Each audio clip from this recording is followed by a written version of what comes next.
Hey, welcome to HOWZA channel. In today's video, we will show you how to save Google Docs file as PDF. A PDF file is one of the most widely used document types. It can be shared across multiple platforms, compressed into a smaller size easily, and cannot be edited without leaving a digital footprint. If you have a document that you are creating in Google Docs or one you're uploading from your local drive, you can easily convert it to a PDF file and download it. This lets you save it and then do with it what you wish. Open the Google Documents file that you need. Click on File at the top left corner of the window.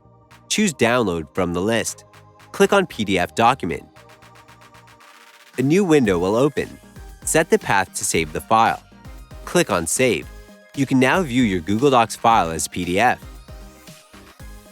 That's it. Thanks for watching the video.